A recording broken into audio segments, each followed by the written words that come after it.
Hello, my name is Matthew Avery, and today we're going to be learning how to do Dungeons and Dragons.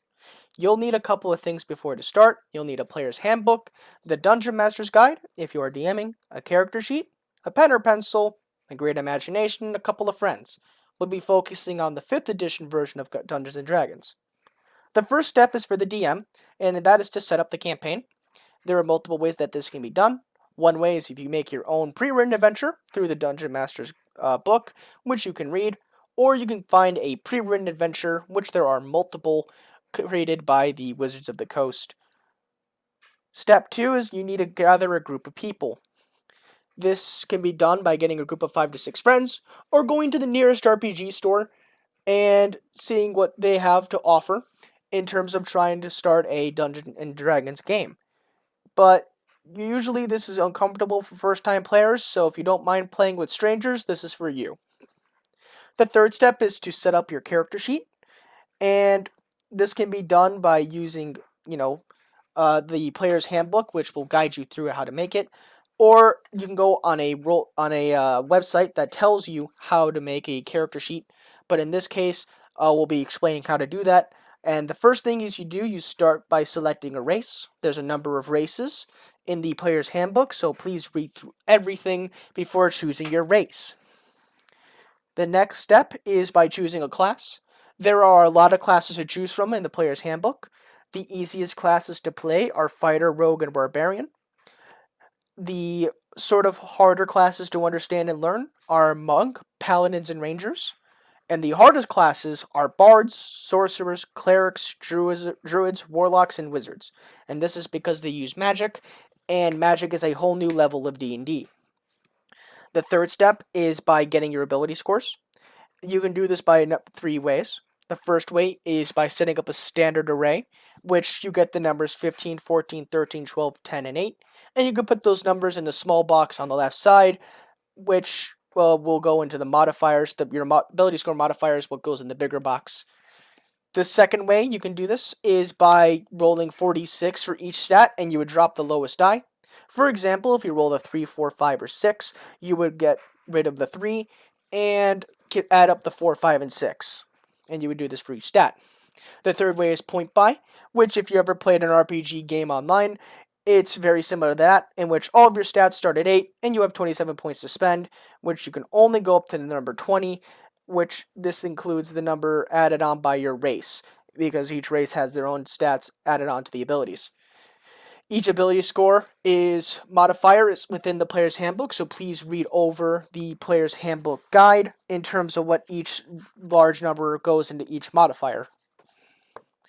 This next step is by getting a background. There is a lot of backgrounds in the player's handbook, so make sure you read through all these backgrounds if you want to choose a custom one, or you can go with the quick stat one, which each class has its own quick build, which involves choosing the background for you, and it will have the most optimal background for that class. The third step, the other step to getting just cut this out, Pat. The other part is by getting your equipment. This can be done multiple ways unless the DM states otherwise. The first way is by getting the standard equipment, which just involves the A, B, or C choices from your class, or along with getting the stuff from your background, or you can get a starting wealth or starting gold, which is just 5d4 and multiplying that number by 10.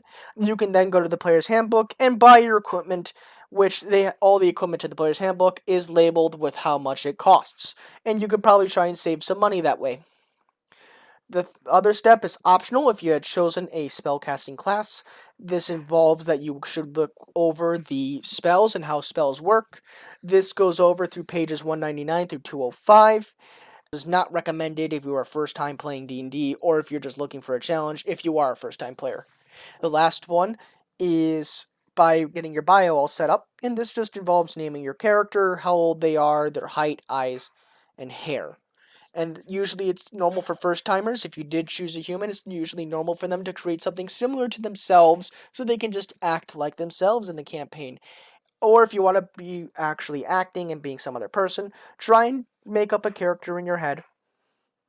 The other step is to read the rules, and the player's handbook does have a lot of rules in it in terms of what each thing does, and it's usually good for the DM to learn these rules before starting a campaign, along with players to know how these rules work and how this, usually goes about.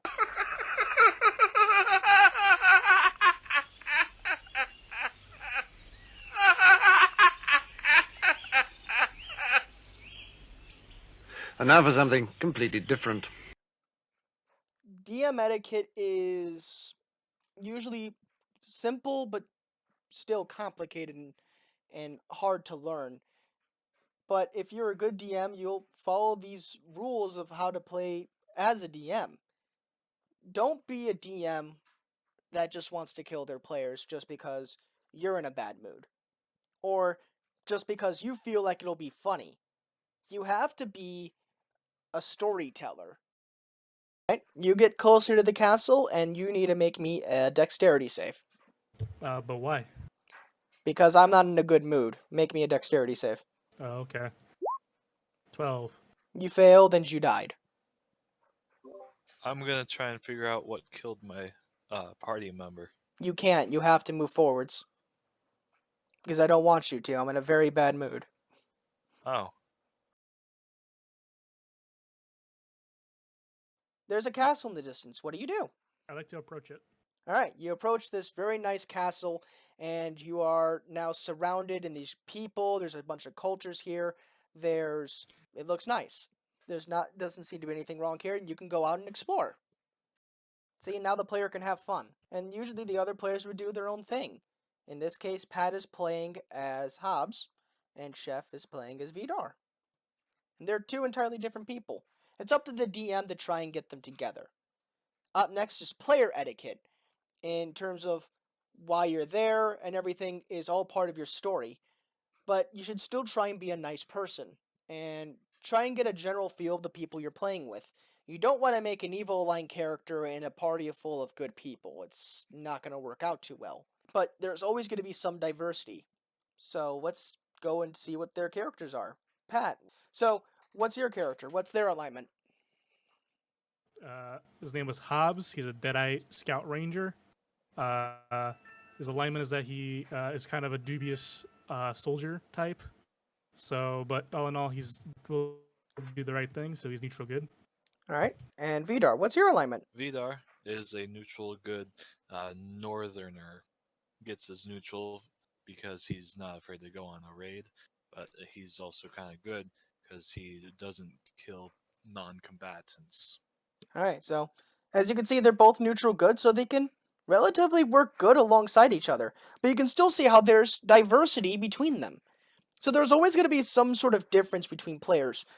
In this case, an example is if there was a third person here and they were new and they were chaotic evil, and it wouldn't really work good with these characters who were sort of good aligned.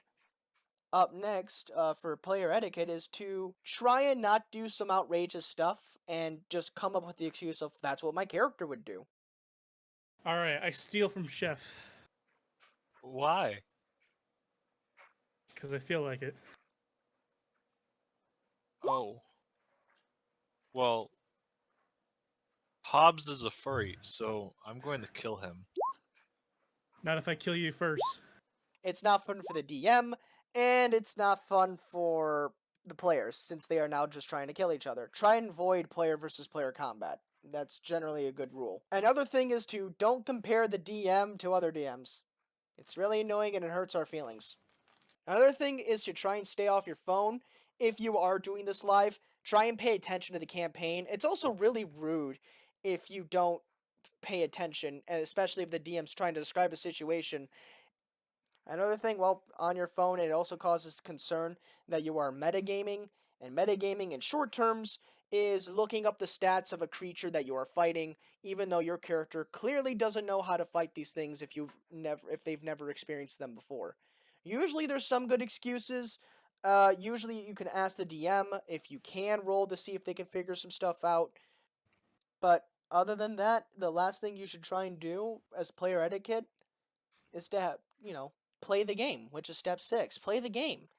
It's an adventure campaign. It's an RPG. Have fun!